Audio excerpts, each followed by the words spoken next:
اعوذ باللہ من الشیطان الرجیم بسم اللہ الرحمن الرحیم ربی اشرح لی صدری ویسر لی امری واحلل عقدۃ من لسانی یفقہوا قولی اللہم صلی علی محمد وآل محمد وعجل فرج۔ السلام علیکم خاران، کیسی ہیں آپ؟ امید ہے سب خیریت سے ہوں گی۔ آج ہمارا موضوع ہے عدل و مساوات، یعنی مساوات کہتے ہیں یعنی برابری جسے کہتے ہیں۔ کہہ رہے ہیں کہ چند افراد پر مشتمل خاندان ان کے چھوٹے سے ایک ملک کی طرح ہوتا ہے۔ جس طرح والدین اس کے اس چھوٹے سے خاندان کو لے کر آگے چلتے ہیں، جیسے ایک ملک کا اچھا نظام عدل و مساوات کے بغیر ممکن نہیں۔ اسی طرح ایک گھر کا نظام وہ والدین پر ہوتا ہے کہ وہ کس طرح اپنے بچوں میں مساوات کرتے ہیں۔ وہ بھی عدل و مساوات ضروری ہے بچوں میں، اور یہ صاف دلی اور خلوص، محبت و الفت کے اور اعتماد، حسن ظن، آرام و راحت، عدل و مساوات کے ماحول میں ہی میسر آ سکتا ہے۔ ایسے ہی ماحول میں صحیح بچے پرورش پاتے ہیں صحیح طریقے سے، ورنہ اگر یہ چیزیں موجود نہ ہوں تو بچے وہ بالکل، ایک تو اعتماد ان میں نہیں ہوتا، حسن ظن نہیں ہوتا، بہت سی ایسی چیزیں ہیں۔ یعنی ذہنی اگر سکون نہیں ہے تو وہ بچہ کس طرح آگے بڑھ سکتا ہے؟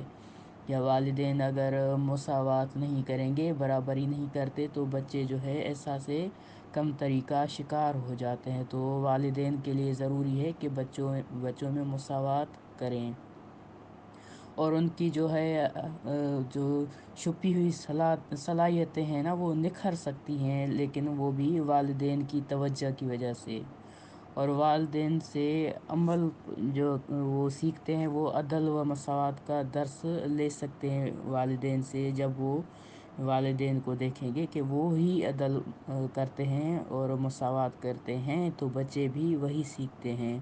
جیسے بڑے عدل و انصاف کے احتیاج یعنی محتاج ہوتے ہیں، ان میں مندرجہ ذیل ایسے ہی بچے بھی ہیں جو مساوات کے پیاسے ہوتے ہیں۔ جیسے کہ حضرت امام جعفر صادق علیہ السلام فرماتے ہیں کہ ایک پیاسے انسان کے لیے جیسے ٹھنڈا اور اچھا پانی بہت اچھا لگتا ہے، اسی سے کہیں زیادہ لوگوں کے لیے عدل و انصاف کا ذائقہ شیریں تر اور عمدہ تر ہوتا ہے۔ کاموں کو چلانے کے لیے اگرچہ کوئی چھوٹا سا کام ہی کیوں نہ ہو، عدل سے بہترین کوئی چیز نہیں ہے۔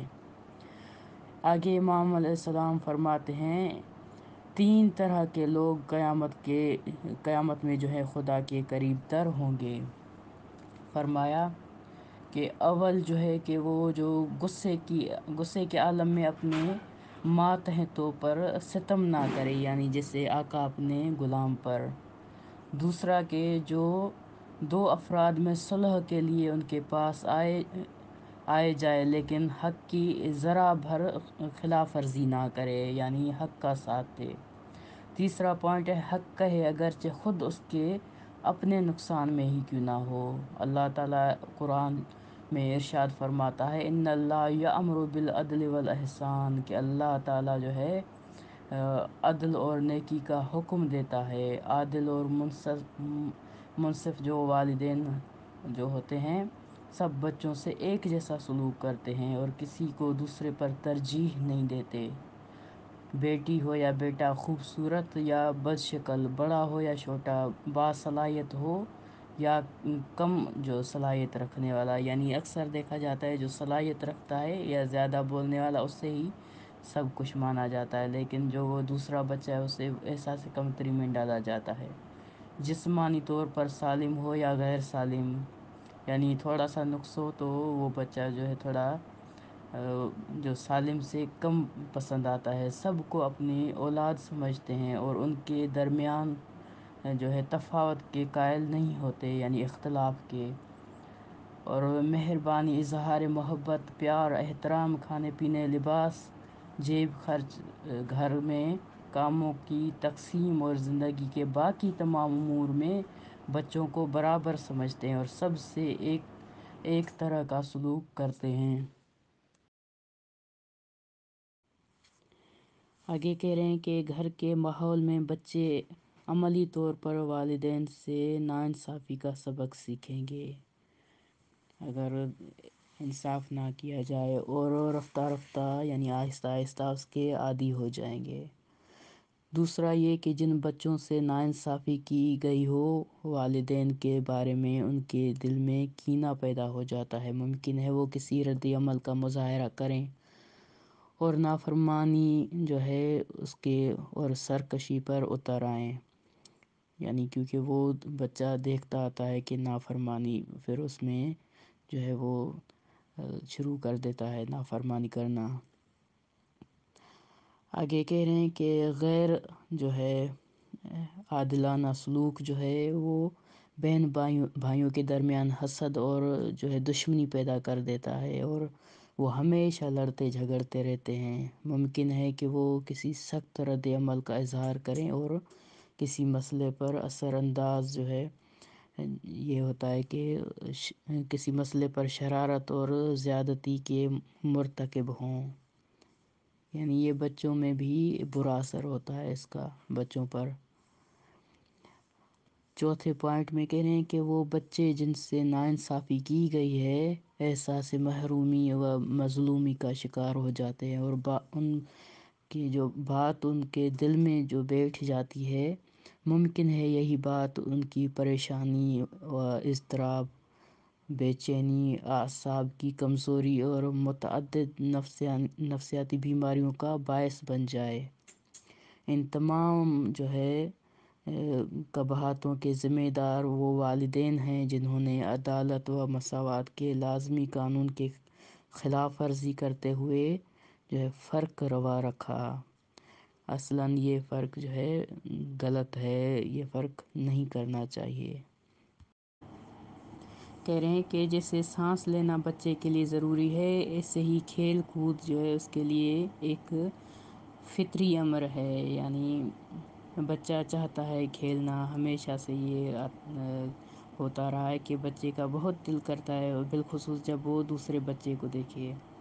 پرائمری و مڈل میں بچے کی سب سے بڑی سرگرمی اور مشغولیت کھیل ہے، اس کے بعد آہستہ آہستہ کم ہو جاتی ہے، یعنی کھیل کود جو ہے، اور پھر ضروری کام اس کی جگہ لے لیتے ہیں، یعنی جیسے وہ بڑا ہوتا جاتا ہے تو کھیل کی جگہ دوسرے کام اس کے لیے شروع ہو جاتے ہیں، آہستہ آہستہ ان کی جگہ لے لیتے ہیں۔ اور اس کھیل کود کے لیے بچوں کے پاس یہ دلیل نہیں ہے کہ البتہ وہ ایسا نہیں کر سکتا کہ کھیلے نہ۔ بچہ ایک موجود زندہ ہے اور ہر موجود زندہ کو چاہیے وہ فعال رہے۔ کھیل بھی بچے کے لیے ایک قسم کی فعالیت اور کام ہے۔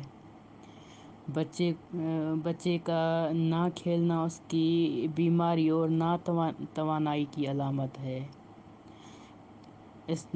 اس میں بھی جو ہے بچے کی فطری ضرورت کی طرف متوجہ دیتے ہوئے جو ہے ایک کیا کہتے ہیں کہ بچے کا خیال رکھا جائے، اس کے دیکھا جائے کہ یعنی وہ بچہ کھیلے، لازمی ہے اسے آزاد چھوڑا جائے تاکہ وہ کھیلے۔ اور امام جعفر صادق علیہ السلام فرماتے ہیں بچے کو 7 سال تک آزاد چھوڑیں تاکہ وہ کھیلے، یعنی ایسا بھی نہیں کہ بالکل یعنی کیا کہتے ہیں کہ حد سے زیادہ، لیکن کھیلے لازمی، یہ اچھی بات ہے اس کے لیے، بچے کے لیے۔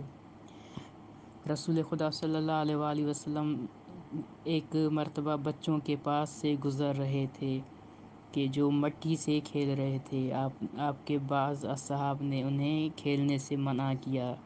رسول اللہ صلی اللہ علیہ وآلہ وسلم نے فرمایا انہیں کھیلنے دو، مٹی بچوں کی چراگاہ ہے، یعنی بچوں کو منع نہ کرو وہ کھیلیں۔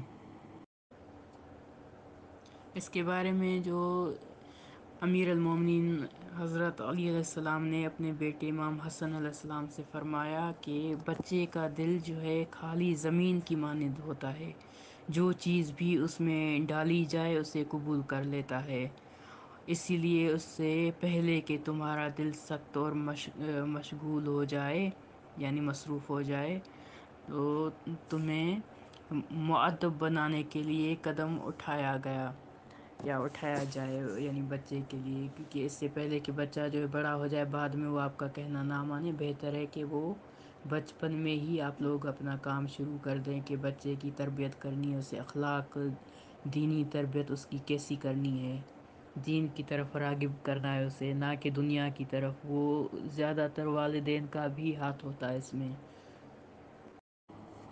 اور یہاں پر مجموعی طور پر کھیل کود کے جو ہے چند جو اس کی قسمیں جو ہیں وہ تقسیم کی جاتی ہیں یا کی جا سکتی ہیں کہ نمبر 1 انفرادی کھیل کے جس میں بچہ خود اکیلا ہی کھیل سکتا ہے، یعنی کچھ بچوں کا مزاج ایسا ہوتا ہے کہ خود کھیلتے ہیں لیکن دوسرے بچے سے کھیلنا پسند نہیں کرتے۔ اور دوسرا اس کا پوائنٹ ہے اجتماعی کھیل کے جو دوسروں سے مل کر کھیلا جاتا ہے، تو یہ گھل مل جاتے ہیں، کچھ بچے ایسے ہوتے ہیں۔ تیسرا جو پوائنٹ ہے وہ ہے فکری کھیل کے جو فہم و ادراک کو تقویت پہنچاتا ہے۔ چوتھا جو ہے پوائنٹ اس کا وہ ہے ورزشی کھیل کے جو جسم اور پٹھوں کو مضبوط کرتا ہے، ورزش یعنی اس میں ہوتی ہے ورزشی کھیل جو ہے۔ پانچواں جو ہے حملے اور دفاع کا کھیل کے جس میں کھلاڑی حملہ اور دفاع کے بارے میں سیکھتا ہے۔ اور چھٹا جو ہے ایک دوسرے سے تعاون کر کے کھیلا جانے والا کھیل کے جس میں دوسروں سے جو ہے وہ تعاون کی روح کو تقویت پہنچا سکتی ہے۔ یہاں پر یہ مختلف انہوں نے کھیلوں کے بتائے ہیں۔ اس کے بعد کہہ رہے ہیں کہ ابتدا میں بچہ انفرادی کھیل کھیلتا ہے۔ اس مرحلے میں بچے کو آزاد چھوڑ دینا چاہیے تاکہ وہ جو ہے کھیلنے سے جو ہے وہ سیکھتا رہتا ہے کچھ نہ کچھ، لیکن مربی کی ذمہ داری ہے کہ اس کے کھیل پر نظر رکھے۔ مربی یعنی وہی والدین جو ہے تربیت کرنے والے، اس کے لیے کھلونوں کا انتخاب کرے، اس کے دماغی اس کی جو قوت ہے اس کو کام میں لائے، یعنی ایسا کھیل انہیں بچے یعنی کھیلیں بھی اور اس سے کچھ سیکھیں بھی۔ یہ نہیں کہ کوئی عام سی چیز یعنی جو مثال کے طور پر جس سے سیکھے نہ، ایسی نہیں، ایسی چیز جو سیکھیں ان سے بچہ، اس کی جو سوجھ بوجھ میں اضافہ کرے دوسروں کی طرف۔ مربی یہ بھی دوسری جگہ دیکھا جاتا ہے کہ بچے کا کھیل فنی اور پیداواری پہلو بھی رکھتا ہے تاکہ اسے مفید اجتماعی کاموں کا عادی بنایا جا سکے، یعنی جو باہر کے کام ہوتے ہیں کچھ ایسے جو بہترین ہے بچے کے لیے۔ کبھی بچہ یہ چاہ رہا ہوتا ہے کہ اپنا کوئی کھلونا توڑ بگاڑ دے اور پھر اسے دوبارہ ٹھیک کرے، یعنی یہ بھی ایک ٹیکنک ہوتی ہے کہ اسے کھلونوں کو توڑ کے پھر جوڑے۔ یہ ایک بہت یعنی فن ہوتا ہے، یہ بھی ایک جوڑنا۔ پھر کہہ رہے ہیں کہ بچے کو جو ہے آزاد اس میں چھوڑ دینا چاہیے تاکہ وہ توڑے کھلونے کو اور جوڑے، کیونکہ وہ فنی جو ہے یہ پہلو سیکھنا چاہتا ہے۔ لیکن اگر اسے کوئی مشکل درپیش آئے تو مربی یعنی والدین کو چاہیے کہ اس کی رہنمائی کریں اس بارے میں، تاکہ بچہ جو ہے اس سے اچھے طریقے سے، یعنی اگر والدین کر کے دکھائیں گے تو بچہ دوبارہ اسے جوڑنے میں اس کے لیے آسانی ہوگی۔